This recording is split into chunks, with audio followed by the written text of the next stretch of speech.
আসসালামু আলাইকুম রহমতুল্লাহ। আশা করি সবাই ভালো আছেন।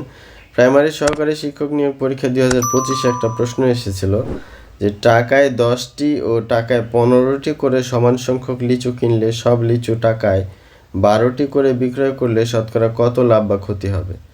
আসলে এই অঙ্কটা শতকরার অঙ্কই না। তো চলেন আসলে এটা কিসের অঙ্ক সেটা বিস্তারিতভাবে আপনাদের শর্ট টাইমে কিভাবে করবেন সেটা বুঝিয়ে দিই। আসলে এই অঙ্কটার মেইন যে বিষয়টা হচ্ছে সেটা হচ্ছে সমান সংখ্যক লিচু কেনা নিয়ে। ঠিক আছে, এই যে 10টি করে এবং 15টি করে যে লিচু কিনছি, তো সমান সংখ্যক লিচু তো কিনতে হবে, তাই না? আচ্ছা, সমান সংখ্যক লিচু কিনতে গিয়ে দেখেন প্রথমে যদি 10টা কিনি আর এখানে যদি 15টা কিনি, এটা কি সমান সংখ্যক হলো না?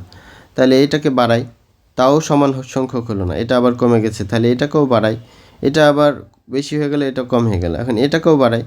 তো খেয়াল করেন এবার সমান হলো মানে এইবার আপনার লিচুর সংখ্যা সমান হলো। এবার 30টা এখানে হলো 30টা, তাহলে মোট 60টা লিচু কিনলে সমান সংখ্যক এভাবে কেনা যাবে।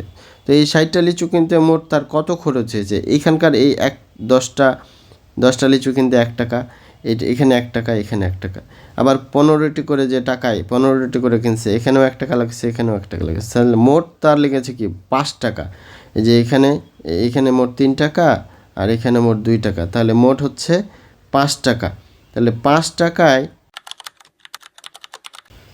টাকায় লিচু কিনা হলো 60টি, তাহলে অতএব 1 টাকায় লিচু কিনা হলো 12টি। তাহলে বুঝেন যে 12টা লিচু কিনতে তার 1 টাকা লেগেছে, মানে 12টা লিচুর ক্রয় মূল্য হচ্ছে 1 টাকা।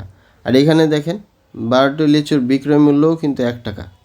তো ক্রয় মূল্যও 1 টাকা, বিক্রয় মূল্যও 1 টাকা, সমান সমান, তাহলে লাভ ক্ষতি কিছুই হচ্ছে না, মানে এই যে খ নাম্বার অ্যান্সারটা। আশা করি বুঝতে পেরেছেন। এখন আপনাদেরকে একটা মজার বিষয় দেখাই। এই যে দেখেন অষ্টম শ্রেণীর এই যে 2.1 নাম্বার অনুশীলনীতে এখানে 3 নাম্বার অঙ্কটা, এই অঙ্কটা আপনারা সমাধান করে এটার অ্যান্সার কমেন্টে লিখে যান। আর ভিডিওটা যদি ভালো লেগে থাকে, ইনফরমেটিভ হয়ে থাকে, তাহলে অবশ্যই একটা লাইক দেন এবং কমেন্ট করেন যে ভালো লেগেছে, আর সাবস্ক্রাইব করে পাশে থাকুন।